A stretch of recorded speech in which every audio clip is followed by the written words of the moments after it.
Welcome guys to vision toppers. मेरा नाम है आदित्य है और आप देख रहे हैं विजन टॉपर्स को। तो आज जैसे मैंने बोला था आपको, आज आपकी फ़र्स्ट क्लास होने वाली है, वो भी फिज़िक्स के साथ हम स्टार्ट करेंगे।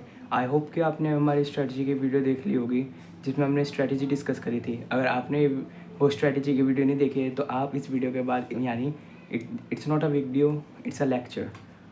सो आप इस लेक्चर के बाद उस वीडियो को देख सकते हैं। सो लेक्चर हमारा है चैप्टर 3, करंट इलेक्ट्रिसिटी। और उससे ऊपर जो आप ये सोच रहे हैं कि ये मैंने क्या लिखा है, ये लिखा है love physics it won't betray you. अगर आप फिज़िक्स से प्यार करेंगे तो वो आपको कभी धोखा नहीं देगी, क्योंकि कॉम्पिटिटिव एग्ज़ाम्स में हमने देखा है कि फ़िज़िक्स की वजह से कई लोग पीछे रह जाते हैं। तो और उन्हें फ़िज़िक्स बिल्कुल पसंद नहीं है, स्पेशली नीट एस्पिरेंट्स को तो बिल्कुल ही पसंद नहीं होती फ़िज़िक्स। बट मैं भी एक नीट का एस्पिरेंट हूँ, क्योंकि मैं नीट अपना 2026 या 2027 में दूंगा। लेकिन मेरे को फ़िज़िक्स बहुत अच्छी लगती है। बाकी बच्चों को, मतलब मैक्स टू मैक्स बच्चों को फ़िज़िक्स बेकार लगती है, लेकिन I hate the subject is biology. Okay, what ever, let's start. हमारा चैप्टर है chapter 3, current electricity. Current electricity, first of all बताइए व्हाट इज़ इलेक्ट्रिसिटी। सोचिए और बताइए what is electricity. Electricity, the flow of electron is called electricity. Okay, लेकिन ये तो बिल्कुल 10th क्लास वाली डेफिनेशन है, ये तो हमने 10th में भी पढ़ी थी। लेकिन अगर हम इस 12th क्लास वाली डेफिनेशन देनी है तो आप इसे कैसे डिफाइन करेंगे? ये डिफाइन हो सकती है the property of a rubbed substance to attract light objects the property of a rubbed substance to attract light object is called electricity, या इसे हम बोल सकते हैं फ्रिक्शनल इलेक्ट्रिसिटी। तो ये हमारी इलेक्ट्रिसिटी की डिफाइन है। ओके, अब हमारा चैप्टर है current electricity. What is current electricity? Current electricity का मतलब क्या है? Pause the video and think it right now.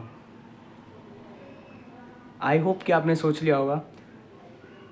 Current electricity, what is the meaning of current? यहाँ पे करंट, वो आई जिसके ऐसा यूनिट एम्पियर है, उसके बाद हम बात में करेंगे। यहाँ पे करंट का मतलब है अभी, यानी प्रेजेंट।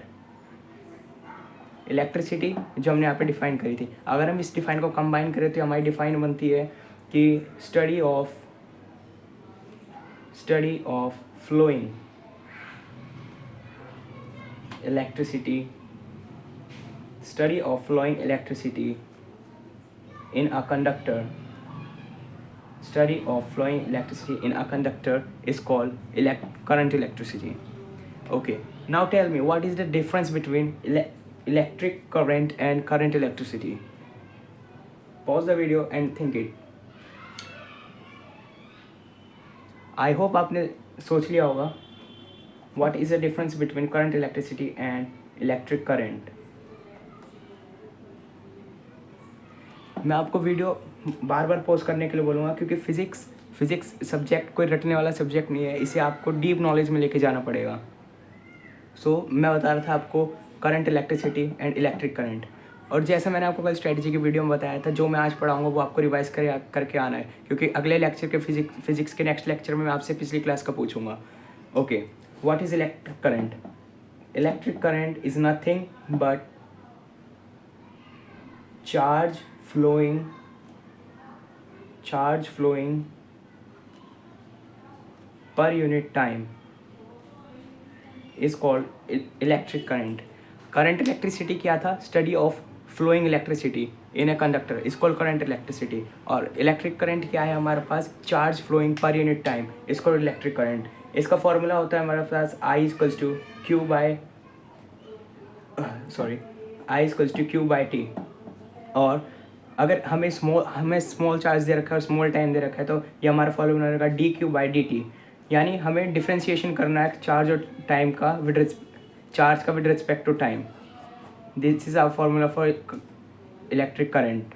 ऐसा यूनिट ऑफ इलेक्ट्रिक करंट, ऐसा यूनिट आप जानते हैं, चार्ज की होती है कूलम, टाइम की होती है सेकेंड इनवर्स। तो ये हमारी बन जाएगी एम्पियर। ओके, मक्खी उड़ रही थी तो इसलिए थोड़ा सा करना पड़ा. So this is the difference between current electricity and electric current. Okay, now tell me how many types of current you know. 10th में हमारे पास ऐसी कोई खास स्टडी नहीं थी, लेकिन एक टाइप का करंट हमें 12th की बुक में एनसीईआरटी में दे रखा है, that is transient current. Transient current. What is transient current? Transient current जैसे आपने देखा होगा बादल जब गरजते हैं. Okay, excuse me. जैसे आपने देखा होगा बादल जो गरजते हैं, जो गड़गड़ाहट होती है, जो लाइटनिंग होती है, वो कितने टाइम पीरियड के लिए होती है? मैक्स टू मैक्स आपको 1 सेकंड के लिए दिखेगी, लेकिन वो भी बहुत ज़्यादा होता है. लेकिन जो गड़गड़ाहट होती है वो कुछ सेकंड के लिए या मिली सेकंड के लिए होती है. यानी इसको हम कह सकते हैं transient current, that is current for a short period of time. Short period of time is called transient current. Okay, मैंने आपको पीछे डेफिनेशन कराई थी इलेक्ट्रिसिटी की. द फ्लो ऑफ इलेक्ट्रॉन और the property of a rough substance to attract light object. अब ये जो मैंने डेफिनेशन लिखवाई थी, ये आपको समझ भी नहीं आ रही होगी और ये सोच रहे होंगे कि यह कैसी डेफिनेशन. अब विजुअलाइज कीजिए. फिजिक्स में सबसे ज़्यादा ज़रूरी है कि आप विजुअलाइज करें चीज़ों को. सॉरी. ओके, जैसे आपने विंटर सीजन में देखा होगा रजाई में लोट पोट हो जाते हैं, कंबल ओढ़ने लगते हैं. जब आप देखते होंगे छोटे छोटे बच्चे कंबल में मचलते हैं, जो बच्चे सर में तेल लगाते हैं. जब वो अपने सर में तेल लगाते हैं और उन कंबल उनके सर पर रगड़ता है तो फ्रिक्शन जनरेट होती है.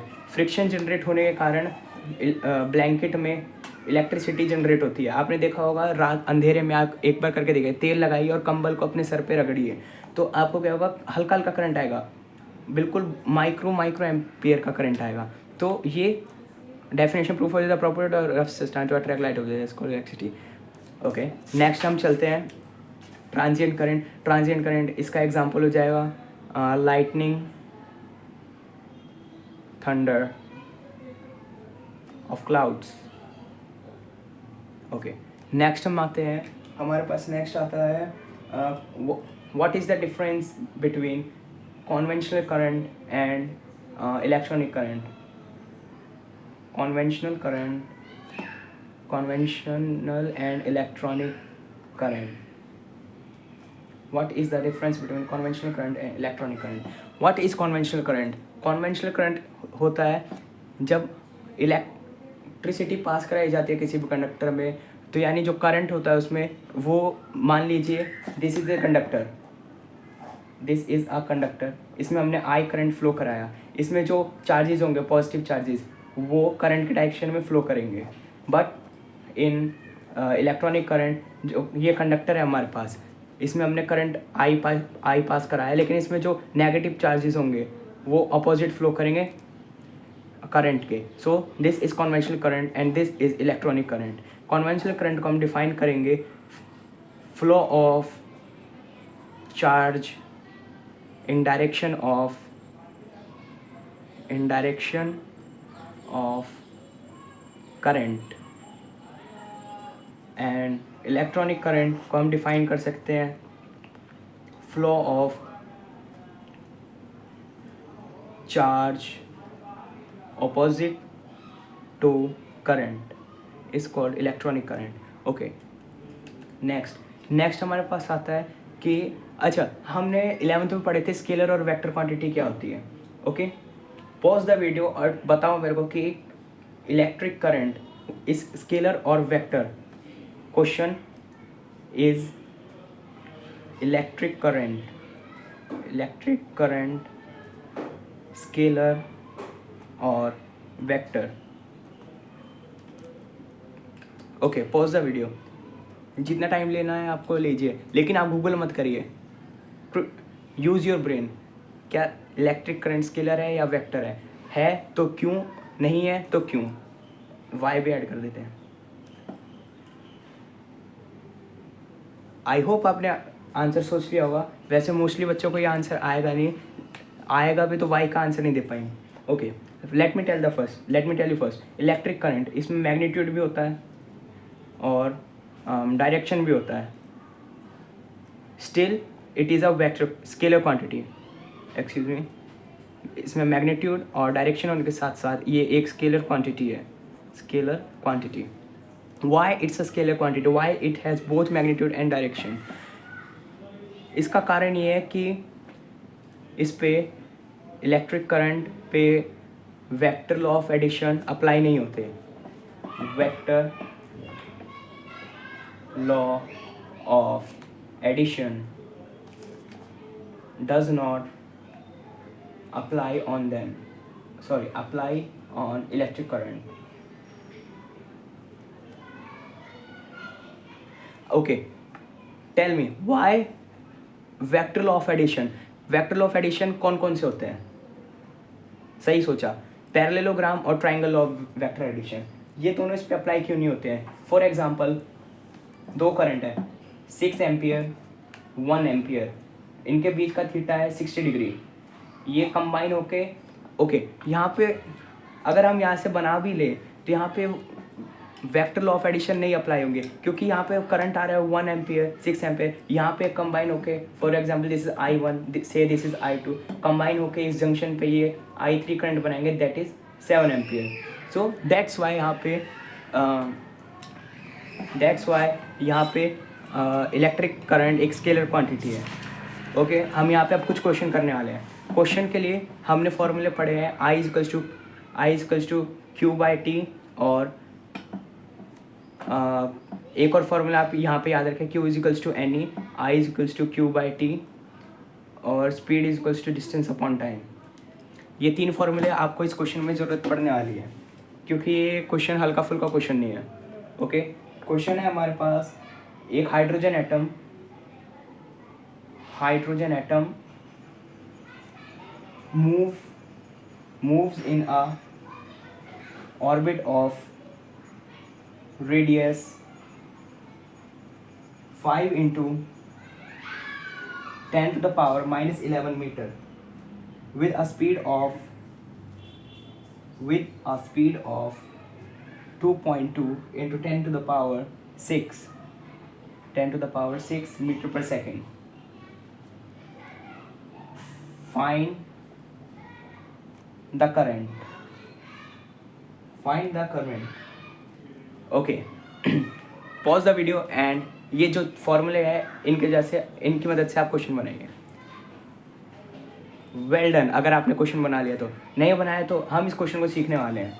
Okay, hydrogen atom moves in orbit यानी सर्कुलर, जिसका रेडियस है r is equals to. Physics में सबसे ज़रूरी है कि आप क्वेश्चन को एक साथ मत पढ़िए, फिजिक्स में line to line. Hydrogen atom moves in orbit यानी सर्कुलर पाथ होगा, radius r is equals to 5 into 10 to the power minus 11 metre with a speed हमारी दे रखी है 2.2 into 10 to the power 6 metre per second, और हमें I निकालना है, I equals to question mark. अब हमें ना यहाँ पे टाइम दिया है, लेकिन चार्ज हमें पता है. हाइड्रोजन एटम का एक इलेक्ट्रॉन, हाइड्रोजन एटम यानी उसमें इलेक्ट्रॉन्स भी होंगे, और इलेक्ट्रॉन्स का चार्ज होता है E 1.6 into 10 to the power minus 19 coulomb. So हम इस क्वेश्चन को कैसे बनाएं? सबसे पहली बात, हम इसमें ये वाला फॉर्मूला यूज़ करेंगे, speed equals to distance upon time. हमारे पास डिस्टेंस नहीं है, लेकिन हमारे पास टाइम भी नहीं है, लेकिन हमारे पास स्पीड है. डिस्टेंस निकालने के लिए आपने क्या किया, सर्कल है, सर्कल का डिस्टेंस यानी पेरीमीटर, सरकमफेरेंस उसका डिस्टेंस होता है. ये सर्कल होता है, सर्कल का एरिया तो ये बीच का पार्ट हो गया, लेकिन उसका जो सरकमफेरेंस है वो साइड का हिस्सा होता है. तो distance is equals to D equals to 2 pi R equals to 2 into 22/7 into 5 into 10 to the power minus 11 3.14. ये हमारे पास डिस्टेंस आएगा.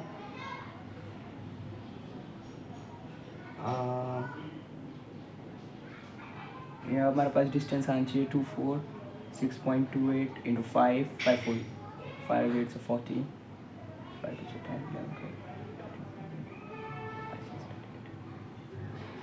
so 3140 into 10 to the power minus 11. ये हमारे पास डिस्टेंस आ रहा है. और अब हम टाइम पीरियड निकालेंगे. स्पीड है, time is equals to distance हमारे पास आ रहा है 31.4 into 10 to the power minus 14 upon 11, sorry, it's 11 upon speed 2.2 into 10 to the power 6। यहाँ से ये 11 में से 6 जाएंगे, हमारे पास बचेगा -5, सॉरी ये पावर इनवर्स में जाएगी। -11 में हम 6 ऐड करेंगे तो हमारे पास बनेगा -17, और हम इसको इससे काट देंगे तो हमारे पास टाइम पीरियड आ रहा है लगभग